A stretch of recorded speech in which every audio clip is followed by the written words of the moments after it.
Welcome to Embedded FM, the show for people who love building gadgets. I'm Alicia White, here with Christopher White.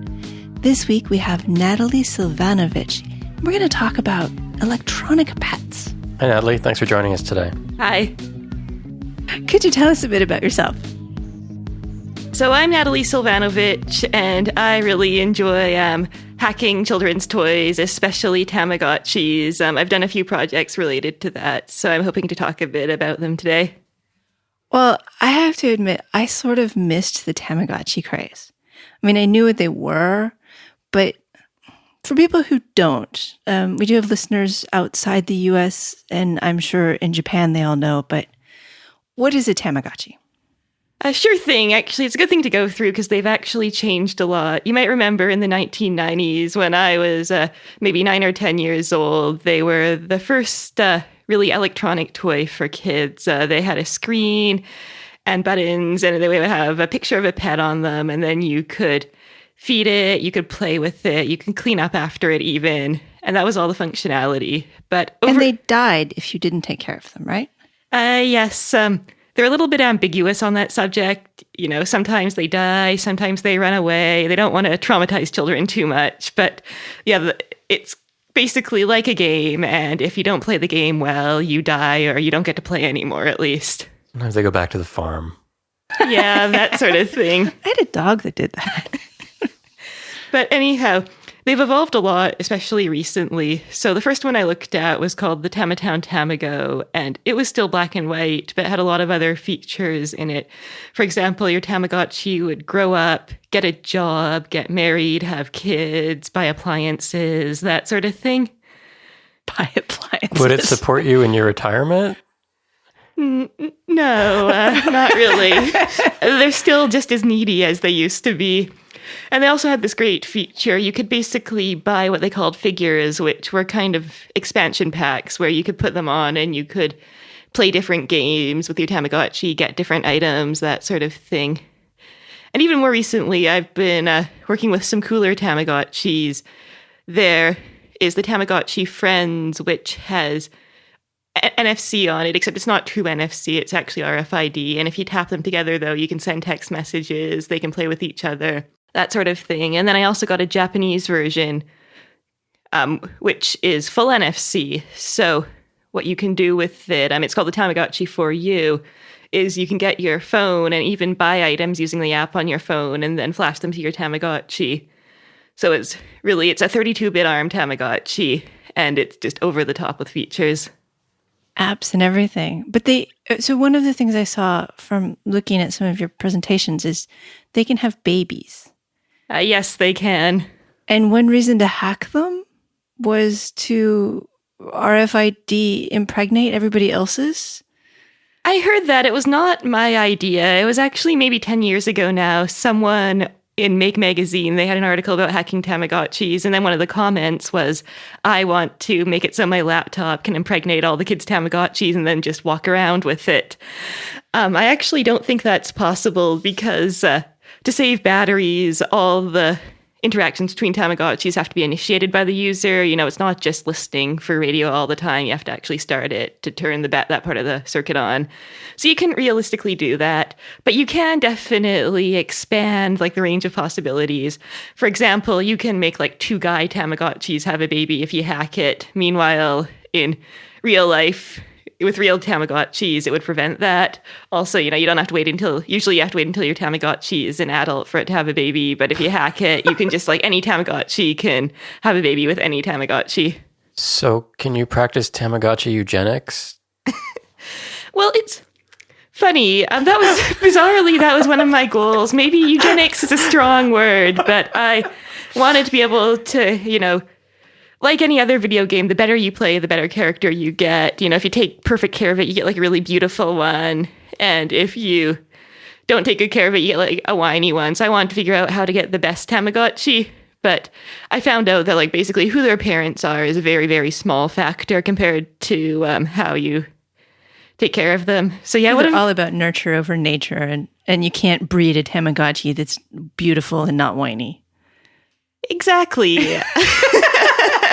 Actually, actually, one of my other goals is to answer what I called the deeper questions of Tamagotchi life. Basically, what determines whether you win or lose the game? What makes them run away? What determines what they grow into? What decides whether they're born a girl or a boy? All those questions that Tamagotchi fans like me, spend a lot of time debating. I thought, if I look at the code, if I dump it and put it in IDA, I can definitively answer these questions. Well, and we should talk more about that. So you took them apart, and then, you took many of them apart. You had nice pictures of piles of Tamagotchis who died for this effort. Yes, unfortunately, it's a destructive process, but I really had two goals with these, and I'm still working on it. But basically, one is to get a code dump and basically answer all the questions about the Tamagotchi, be able to get all the images of all the Tamagotchis you can get, figure out what makes you win and lose every game, that sort of thing. The other half was I wanted to make a Tamagotchi dev kit so that you could basically run your own code on the Tamagotchi. So just opening it, looking at the hardware, what's in there? You already said IDA, which I think we know from Micah's visit here is the disassembler, but just opening it, what would I find? Are they potted? Or are they? Yeah, they are potted. Basically, you open up, you find a big blob, and what's under the blob is actually a 6502 processor by a company called General Plus. I'm laughing because Chris over there showed a lot of enthusiasm for 6502, as many people do. Well, and I have a lot of enthusiasm for General Plus because we used them at Leapfrog. Oh, that's awesome. I'm going to talk to you afterwards because one of the challenges I had with General Plus is that a very small number of people have actually used the processors. I've heard it called the largest microprocessor company that no one's ever heard of. Oh, yeah. And I found there was basically lots of challenges in getting documentation and the information I needed to actually understand them well enough to write code for them. They were a bit secretive. Yes. We can talk about that later. But what else does it have? It's got the display. Yeah, I guess the General Plus element is called an LCD controller, and then it connects to the General Plus LCD, and basically everything it needs to use the LCD is on chip. The only piece of hardware that's really been added in, I guess there's a few, but the only really functional one is there's a beeper on it so it can make noise, and that plugs into the General Plus SPU, which is also on board. There's, of course, buttons that go into it, and then a few elements like voltage regulators, and there's also an EEPROM, but basically that's the entire device. There's not a lot of stuff on the board other than that LCD controller. But it's got an EEPROM and not just a mask ROM or something. It does. Now, the EEPROM is not for code, which was a challenge. Basically, back in the day when I was a kid, if my Tamagotchi ran out of batteries or reset, that was it. It was done. You had to start from the beginning. Now it actually saves state. So if you have to reset it, it'll deserialize the state and then give you your game back. So that's what the EEPROM is for. But all the code is on mask ROM on board the LCD controller. And so that was one of the things with General Plus is it was always masked ROM because you're doing millions of units. And the General Plus processors are 20 cents. That's kind of a high-end one for them. Yeah, definitely. It's actually interesting. For all the American versions, they still use mask ROM, although I've noticed recently they've started ramping up the rate at which they come out with new masks. It used to be that for every Tamagotchi there was one rev, but the latest one, which came out just 2 years ago, there's actually been 3 revs of mask ROM since then. So I'm not sure how that plugs into cost. I'm trying to wonder if, maybe it's cheaper to do the new masks these days than it used to. But I've noticed they are starting to, even though they use mask ROM, come out with new ROMs a lot more quickly. Somebody I was talking to last week said, why would you ever do masked ROM? Flash is so easy, and you have to do firmware updates. And thinking about toys, I was like, no, you really don't have to do firmware updates. Yeah, definitely for a Tamagotchi. Even how would you ever do a firmware? Unless you have the other infrastructure you need, then using Flash isn't the greatest thing. Although there is one area where they swap between BitROM or mask ROM and Flash, and that's for these figure accessories. Actually, it was kind of exciting. The first ones I got were all mask ROM, and it was interesting. They contained some jumpers, and then when you bought different figures, it was actually 3 different plastic shells, because they're supposed to be different Tamagotchi characters, but 3 of them would all have the same mask ROM in it, and then the jumpers would just be set differently to give you the functionality of each character. And I think that was another cost-saving thing.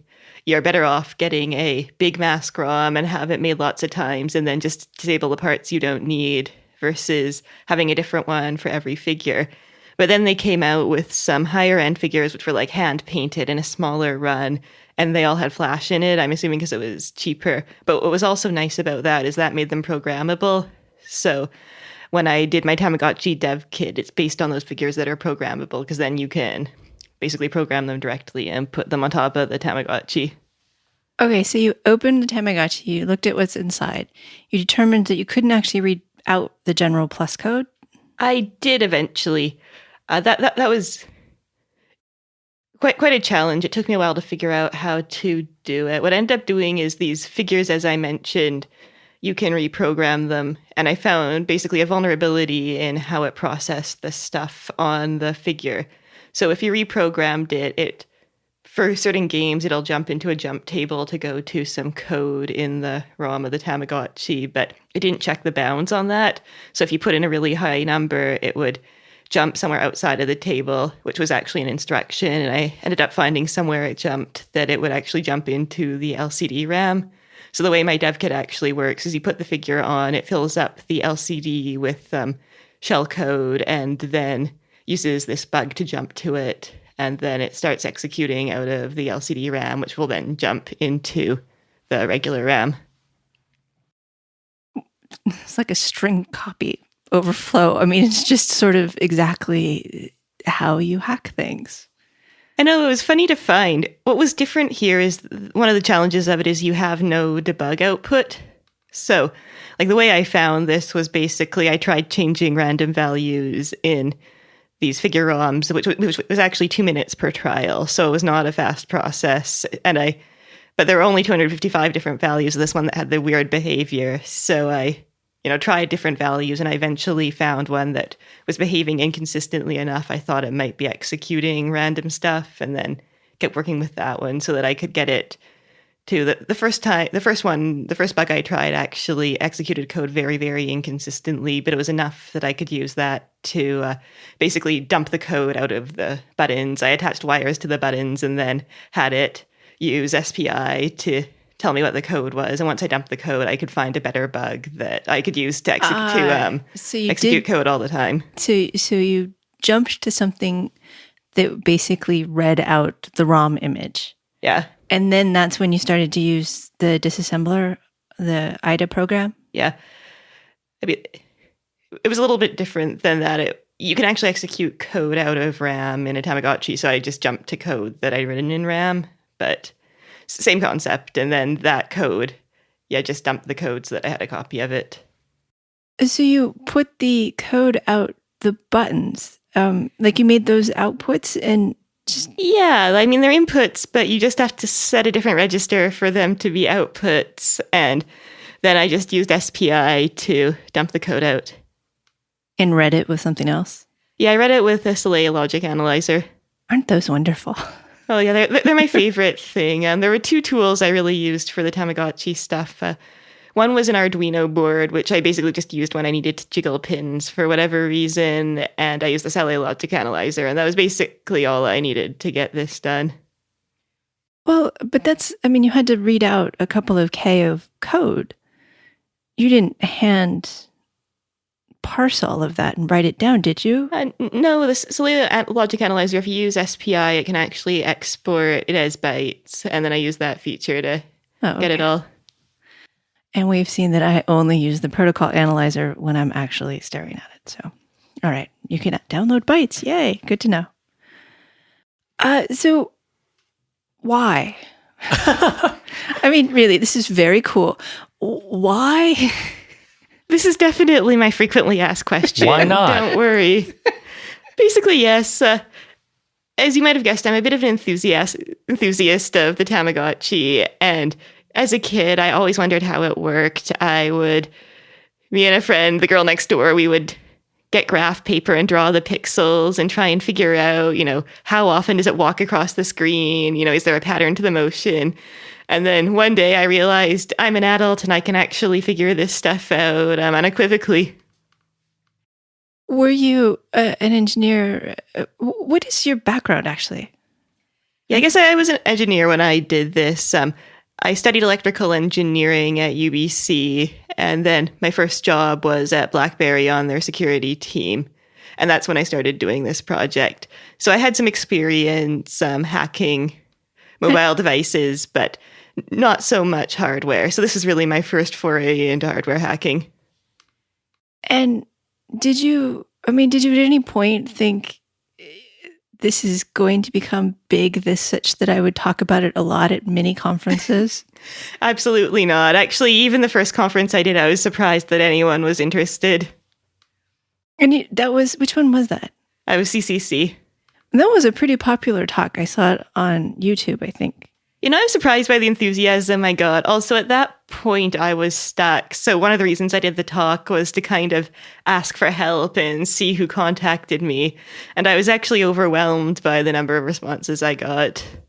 So have you had any contact or interest from, I don't know who makes Tamagotchi, the Tamagotchi Overlord Corporation? Yes, a Tamagotchi is made by Bandai, and I have never heard from them, and that surprises me. Well, I mean, it's better to never hear than a cease and desist. I know, and actually, at the time I started this, I could never find a contact at Bandai, but the more recent ones, the NFC ones, they actually have to file with the FCC. So now I have a few emails of Bandai engineers, but I can't quite decide whether to reach out to them or not. Oh, absolutely. I mean, it might really amuse them to see that somebody has spent so much time thinking and working with their things. Yeah, we'll see. Actually, one thing that's held me back is that Tamagotchi is clearly not developed in English, and actually, like, as soon as you do something a bit odd, it suddenly starts running on the Tamagotchi in Japanese. That's obviously their default development language, and then they put in the English at the last minute. So I do kind of wonder if I wrote to them if I would get someone who spoke English at all. Google Translate. Works. No. No? No. Okay. I think that would lead to them just being very confused about what I was talking about.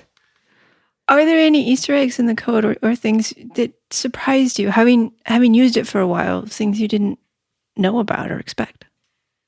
For sure. Like, there were the things I guess I was sort of expecting to find, which was basically the definitive growth chart, all like kind of the answers to the questions of how it worked. But some of them were a bit interesting. For example, I discovered you could potty train your Tamagotchi. If you took...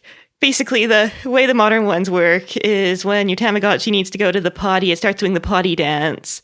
And then if you drag it to the potty when it's doing that, it'll use it. Otherwise, you have to clean up after it. But I discovered that if you actually catch it doing the potty dance enough, it'll actually just start using the toilet on its own, and then you don't have to worry about it at all. Wow, the miracles of potty training. Were other people surprised to hear that they could potty train their Tamagotchi? Well, it's... Yes, they were. It's actually on the forums. It's been a subject of discussion. Every so often, one person says, I potty train my Tamagotchi. But it happens so rarely that people were like, no, that person is nuts. But I saw it in the code, and actually I was eventually able to do it. So we now have proof that you can potty train it. The other thing I found that was really cool is I found basically their debug mode. That's kind of early Tamagotchi hacking. For the earliest versions, there were actually jumpers on the back you could use to put it into debug mode. So you actually had to take it apart and solder it. And then you could use it in this mode. It lets you do things like set whatever character you want, fast forward time, the sort of things you would need to do if there was a bug in the Tamagotchi and you wanted to make it happen multiple times. Now, on these new Tamagotchis, no one could figure out how to put them into debug mode. But then I figured out if you put the flash in the figure a certain way, that's what triggered the debug mode. So I was able to do that, and that's kind of fun. Then I could get like any character I wanted. And then even for potty training, I could just like set the bit so it's potty trained and not even have to do it. Woohoo! Are there Tamagotchi conferences? I mean, you've spoken at computer conferences. Yeah. There are, like, there's online a few communities, but not so much. They were big communities. I was so surprised. I was spending so much time going, what? Yeah, well, like, there's definitely fans, although I've never heard of a conference, at least not an English language one. And I would have to say that I've kind of got, mixed reviews of my work from people who are big Tamagotchi fans. There's some people who think it's really cool, and there's some people who think I'm destroying the magic. Yeah, I was about to say, piercing the mystery. Yeah, and then there's also people who kind of question the authoritativeness of what I'm doing.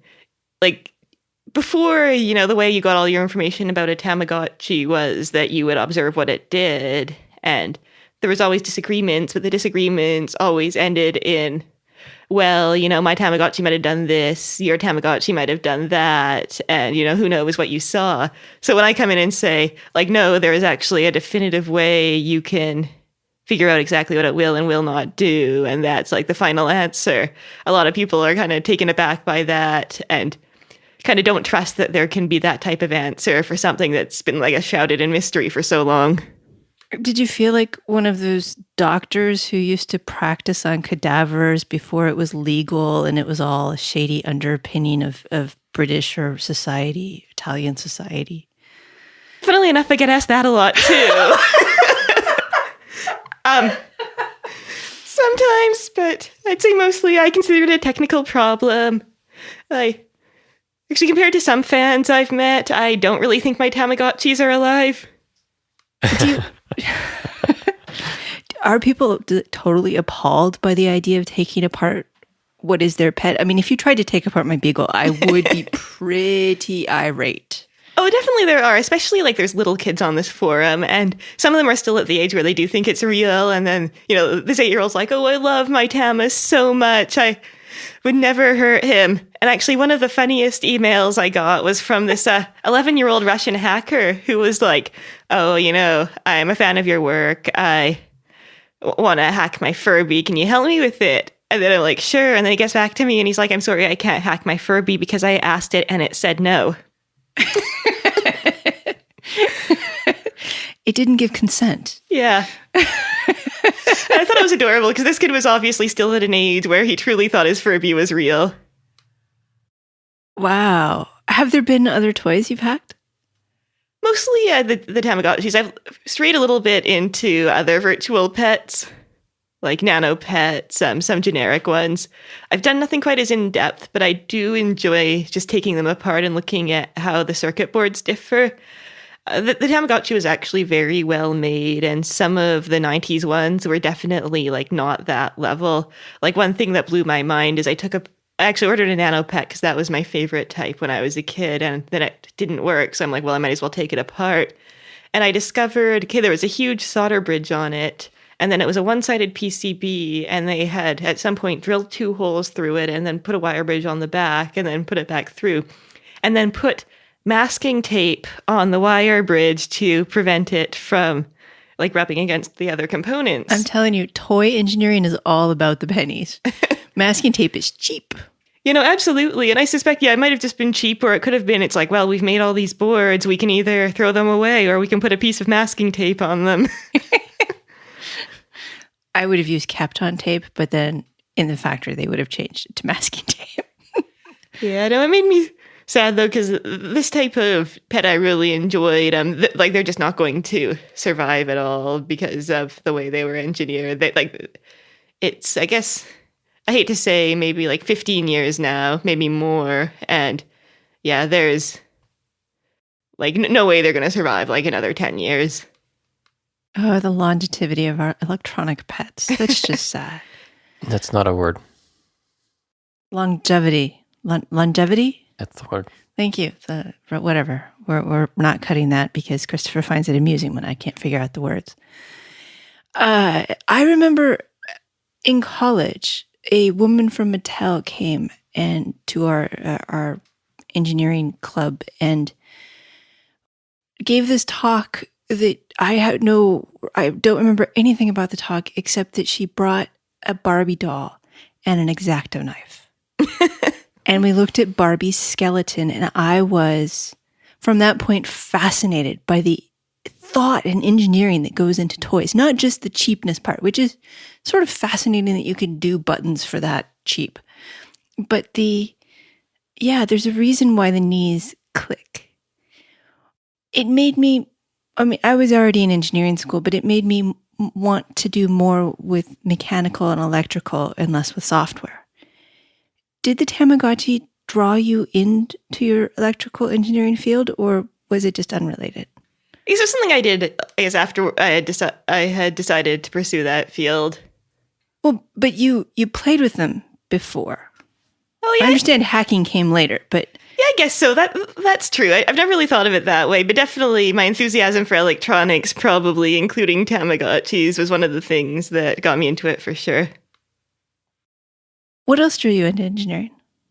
I guess I just enjoy it. I also really like to program and I enjoy software. And I'll admit, maybe when I signed up, I wasn't clear on what the difference between software engineering and computer engineering and electrical engineering were. So I picked electrical because the classes I could sign up for sounded the most interesting.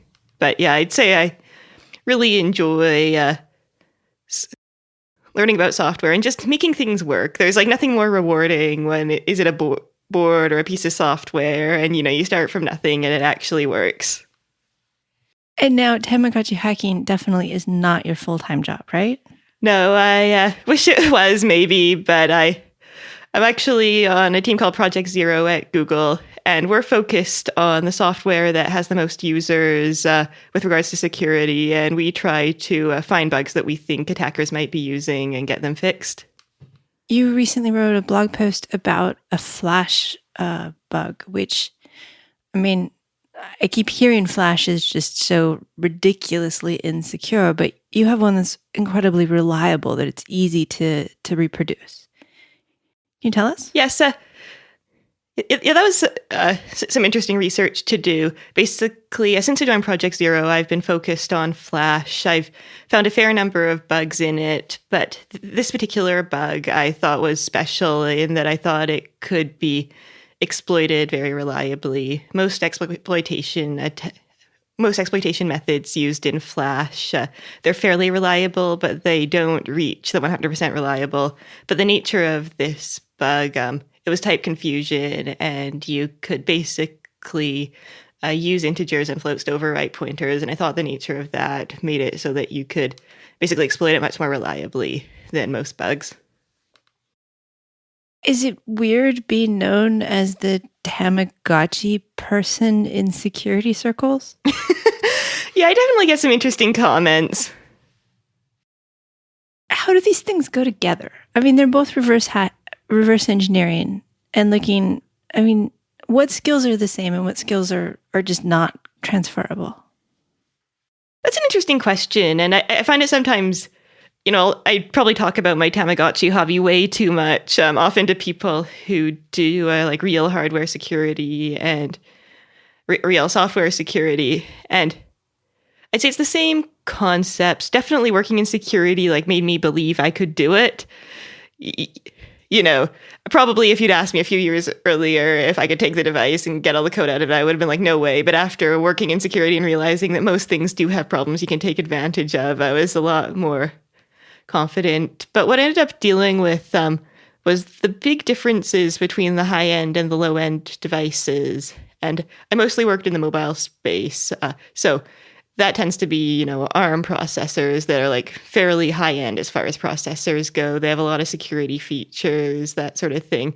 So quite often, I'll tell people about this and they'll be like, well, did you have to deal with non-executable memory, that sort of thing? And the answer is no, because the sort of 20-cent processor used on a Tamagotchi doesn't have those type of features. It doesn't have many types of features. Yes, but then the challenges were kind of the reverse. So the things that they put in for cheapness that weren't necessarily intended to make it difficult to reverse engineer, but did. So for example, everyone will ask, oh well, did you have debug output? And it's like, ha ha ha. There's no never. Debug serial port. No. Yeah, like I had two outputs, which was looking at the screen and listening to it, and I did everything with that. Also, just the sheer lack of documentation and I guess general interest in these sort of small processors was another challenge. So things like, find the docs, that sort of thing, weren't applicable. So I'd say it's kind of the same skill set, but definitely like high end versus low end in terms of hardware is just a completely like different problem. If somebody asked how should they get into being a security engineer, what would you recommend? I'm really in favor of just trying stuff and doing stuff. I'd say, find something you're interested in and learn a lot about it. Be it, if you want to hack websites, there's lots of different things online, either, hackable websites, that sort of thing that you can try. I'd also recommend, if you're interested in finding vulnerabilities, to look at existing vulnerabilities and, understand how they work. And I'd say just really dig in and do it. I find I do meet a lot of people who are like, how can I get into security? And, say they're really interested in it. But then if you ask them, well, have you read anything about it? Have you tried anything? They haven't. So I think, if you're interested in it, the important thing is to kind of show your interest and read about security, do things, that sort of thing. It gets a little difficult because the community around security can be a little more vicious than the community around other forms of even reverse engineering. Have you found that to be true? It seems true. I'm not sure it is.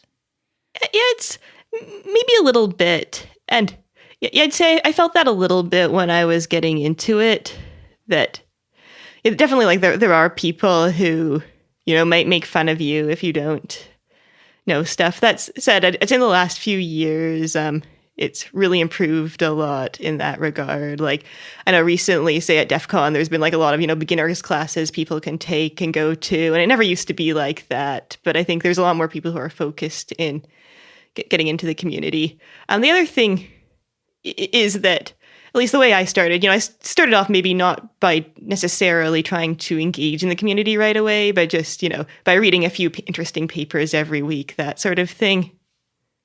Oh, yeah. No, I think that's the way to go. You should be a little bit more knowledgeable. Walking in and saying, I want to be a security person, and not having any passwords on your device seems like a good way to learn a lot about security in a short period of time, but not the stuff you want to learn. But BlackHat, you're going next month, right? Yes. And you're speaking. Mm-hmm. What are you speaking on? More about Flash, basically about a class of vulnerability I found quite a few of, just basically explaining how it works and some of the bugs I found. Have you been to BlackHat before? I've been about 3 times. Can you describe it? It's got this reputation of constant hacking of all of your personal devices, and buy a separate phone before you go, and don't even take your laptop to Vegas that week because it's just going to get... Close your eyes and wear earplugs. That too, yes. I don't know. Yeah. And to be honest, I don't really buy any of that stuff. And who knows, maybe one year I'll get totally hacked and change my mind. But I think, there's a lot of paranoia about that, and I don't feel that way. Basically, I really enjoy both conferences. I really like the talks at BlackHat. There's a lot of basically interesting talks on every subject you can imagine, from hacking Windows to hacking refrigerators. And I think that they're fun events. And with regards to security, my biggest fear is always just getting stuff stolen. So, maybe I don't bring so much stuff I care about a lot. And obviously, don't plug stuff into untrusted networks, that sort of stuff. But I've never been a subscriber to the be completely paranoid and bring nothing with you sort of thing. And let's just say if I've been hacked so far, I don't know about it, maybe. Well, I gave a talk last week, and part of it was that there are trolls and jerks and hackers, and they're all out there, and yet that shouldn't stop you from what you might truly enjoy. Fear of them it's just not enough to stop you, and it does stop so many people. Yeah, I think that's actually really unfortunate. So back to the Tamagotchis. You teach a class on how to hack them. Yeah, it's funny. I've done it a few times. Basically, I made a dev kit for it. You can't see it because it's obviously a podcast, but she brought me one. Yes, I know how much I like it when guests bring hardware. Yes, I brought hardware with me. It's a Tamagotchi development board, and basically the way it works is there's this figure that goes on the Tamago, and it has a SIM card holder that has the same pinouts, and then so you hold your figure on it, and then you can program it over USB. And I have dev kit, including a assembler I call Tamagotchi. So you can assemble your code and then put it on and it'll run it. So basically, my course is on how to basically write your own software for Tamagotchi. There's different levels. The easiest one is just putting your photo on it. Then you can write a music video. And then if you're really advanced, you can start writing directly in 6502. And so what is this connector here? This must be what you connect to the Tamagotchi with? Yeah, that is the biggest pain in the world. It is a SIM card connector. And those on a mobile device cost about 1.5 cents. If you try to buy them in quantities of like less than 1 million, they cost close to $1 each. That's definitely, other than the microcontroller, the most expensive component on that board. And yeah, that's what they used for the Tamagotchi figures, though. They were actually SIM connectors. And when you slide it on, it connects through a SIM connector. And that's a pretty much identical one on the board. And so you can't modify the ROM inside the Tamagotchi? No. So what my assembler does is it runs all the code out of RAM, and it takes care of things like paging. So you can just compile, and then it will, as you try and execute code, pull it out of the flash, put it in RAM, and then jump into it bit by bit.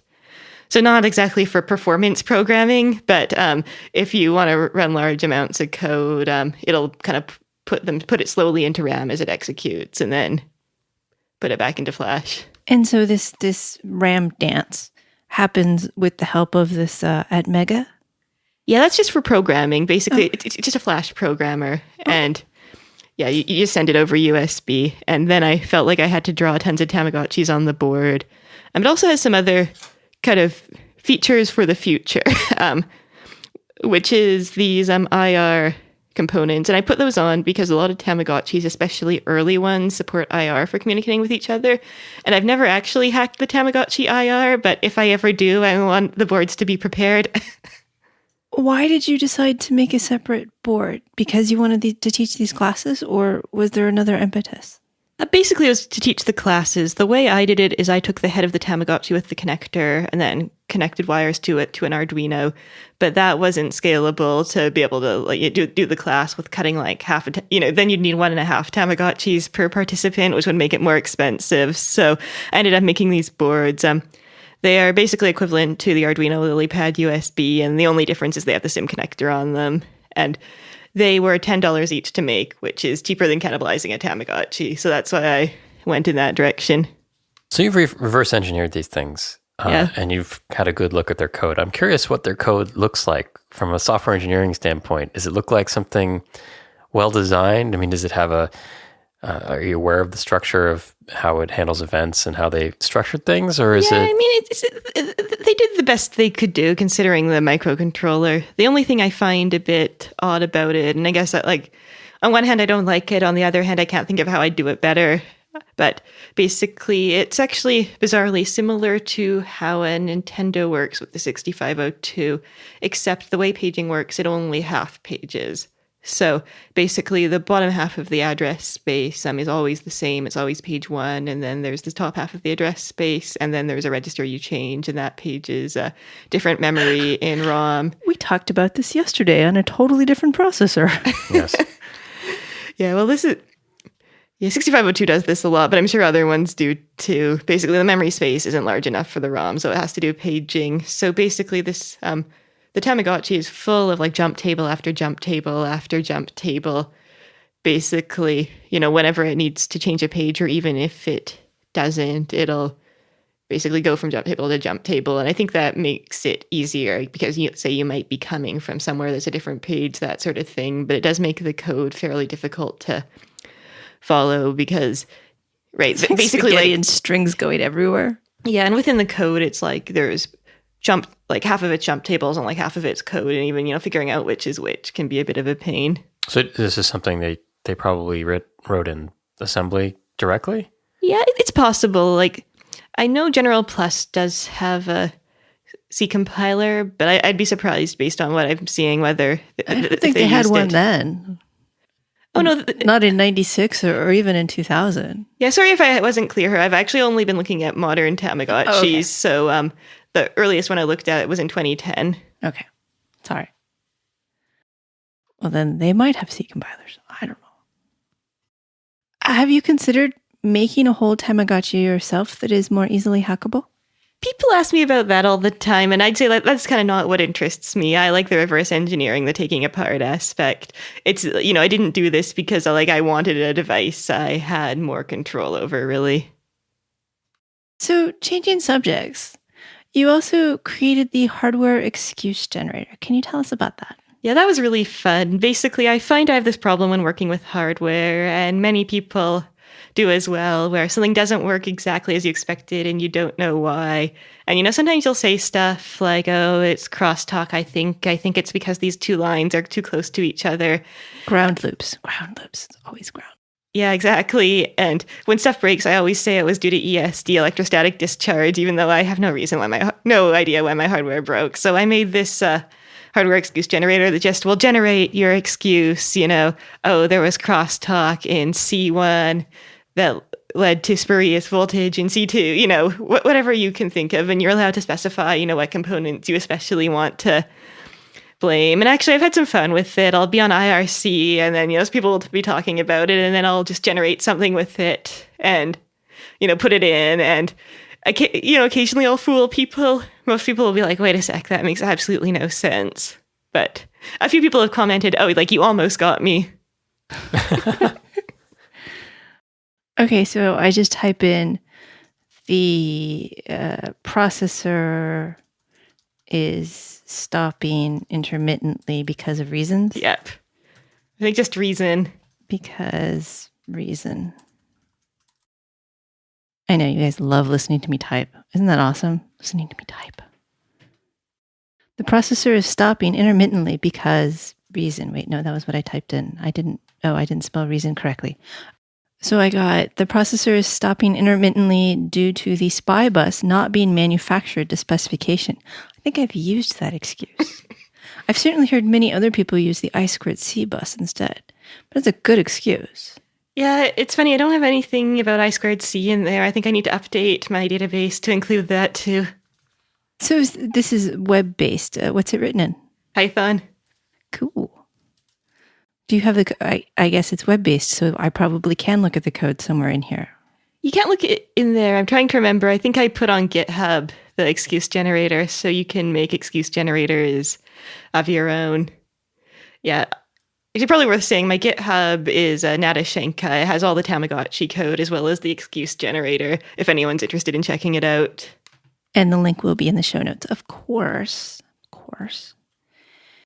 Well, I guess I only have one more question, and that is, do you have a Tamagotchi on you? No, I don't. I just brought the board as a demo, but I don't have one with me. Do you have a Fitbit or other sort of health wearable? I used to actually use a Fitbit. I actually even wrote a BlackBerry application for it because I was such a fan. But I don't know, now it's moving more towards the mobile apps that kind of track your fitness based on GPS. So I'm kind of trying that out for a while. I have heard people say that, I've even said I need to feed my Fitbit as a way of saying I have been sitting here for far too long. Please let me out of this meeting. It's all about the subtext. Do you think our health devices will become electronic pets? Maybe, people say that, but I'm sorry, it's just not as good. It won't bring you as much joy as a Tamagotchi. I'm sorry. But yeah, I think it's an interesting concept though. There's something about, the Tamagotchi, every video game, it's basically, arbitrary motives, arbitrary obstacles, that sort of thing. But there's something really compelling about it, wanting, for me, as a kid, it was always, I wanted to see what's that next thing that it'll grow into. And then I liked for the more modern ones, the fact that, you want it to get the best grades in school, that sort of thing. So, I think that was the really fun part. And I think, people might eventually, try and figure out what it is that makes that appealing and, apply it to things that, maybe are more good for you, like doing exercise. I really like how every time we talk about Tamagotchis, you just light up these are the best, coolest thing ever. I just really am impressed by your enthusiasm. Well, I'm surprised they still seem to be thriving, right? In the face of mobile phones and tablets and other things. It would be a simple app to write. Yeah, well, they're really embracing it, and I think that's why they're starting to come back. There is a mobile app that's just a Tamagotchi you can download, and it's got ads on like in-app purchases. So that's kind of one way they're making money off it. Actually, that was kind of cool. I visited Japan recently and went to the main Tamagotchi store. And yeah, in Japan, they're still quite big. And with the NFC Tamagotchis, there were actually promotions, some which I tried to partake in. So basically, it was stuff like at SoftBank, a big mobile phone store. You'd go into the store and you could tap your Tamagotchi and then get a phone for your Tamagotchi. There was also a restaurant called Coco Curry, and the same thing. You could go there and get curry for your Tamagotchi. And they're kind of like promos, which, encourage you to go to different stores that maybe you wouldn't go to before to get the items. So that's kind of something that I'd say, mobile phones aren't taking away from. I'd say it's, improving the ability to, tell people. Like with these Tamagotchi for Use, there's actually the app where you can buy stuff there, but it can also tell you about the promotions, and then you can go there. And it was even on the Tamagotchi, like I won some game and I got a coupon that you could use for 20% off, like actually at the department store where I bought it. So, I think they're really... in America? No, in Japan. Okay. Yeah, and it's amazing how they're like kind of using the ability to sync with mobile to do all sorts of things that you couldn't imagine, before they were connected. I really can't. No. Are they going to add BLE to them so you can transfer your Tamagotchi from one to another and then into a phone and then out? And then... Brain transplants for the Tamagotchi? No, not the brain, just the creature. And then you'd have it and it would be empty because you'd transferred it somewhere. Well, they don't do that for brains, but they actually do for the new ones, do it for items. So you can basically transfer the items to different Tamagotchis, and the same with the phone. For whatever reason, they've gone in the NFC, not the BLE direction, probably because of the cost of the component. But for now. Yeah, who knows what the future will look like. I just want to transfer everybody's into mine. I have this huge crowd of Tamagotchis in the one device. In the little egg thing. Yeah, I wish. Like, actually, I've really been enjoying the new ones just because, like, what they can do is like nuts. For example, like, I'm going through and I'm like, what is this? And it says like cleaning closet, and I'm like, whatever. Then one day I come home and my Tamagotchi has made a mess, and there's like garbage things all over, and then I have to go to the cleaning closet and get it to use the vacuum cleaner to like clean its apartment up. Have you heard of a game called Sims? Yes, I actually did like The Sims a lot. I want to ask you personal questions. Like, do you have kids, and do you think having kids will decrease your Tamagotchi? But I think instead I'm going to ask Christopher if he has any last questions as we finish this up. So there's a bunch of different Tamagotchis, and there have been for years. Do you have like a favorite model or creature or? Yeah, I guess. So, I mean, it's changed as I've hacked them. I think I like the ones that I can hack the best now. That makes sense. But yeah, I'd say, it's a hobby, but I like try and spend a reasonable amount of money on it. So like the really cool Tamagotchis, especially the old ones, are really expensive. So I don't have any. I've been focusing more on the modern ones because those ones you can still get like for $10 each. And the old ones are vintage. Is there like a vintage trading rare Tamagotchi from 97 kind of thing? Yeah, there's definitely that. Now, I go to a reverse engineering group, and I do. There's a lot of people that do the more hardware stuff. They'll decap chips and look at it under a microscope. So I did donate. I had just the board of an original version 1 Tamagotchi. So I donated that, and they were able to quite easily look at it through a microscope and make an emulator for it. Oh, so they looked at it through the microscope and they could emulate the processor. Could they look at the ROMs and the code? Yeah, that's what they did. They were both able to figure out the microcontroller, which I think was an ASIC, so that makes it a bit more difficult. And yeah, then they were able to actually look at the ones and zeros on the ROM and use that to decode the code and make an emulator basically by writing no software or anything, just by looking at the board really close. Neat. Well, Natalie, do you have any last thoughts you'd like to leave us with? No, I don't. Thanks a lot for having me. My guest has been Natalie Silvanovich, hacker of Tamagotchis and security engineer. Special thank you to Alvaro for suggesting we invite Natalie on the show. I really enjoyed hearing about the Tamagotchis. Thank you, as always, to Christopher White for co-hosting, producing, and raising his Yoda Tamagotchi. Or killing it, I'm not quite sure. It might have run away. And of course, thank you for listening. I usually have a couple of final thoughts here, and I try to make whichever one is relevant, the one that I choose. But this week, there was only one. It's from Shel Silverstein. I made myself a snowball as perfect as can be. I thought I'd keep it as a pet and let it sleep with me. I made it some pajamas and a pillow for its head. Then last night it ran away, but first it wet the bed.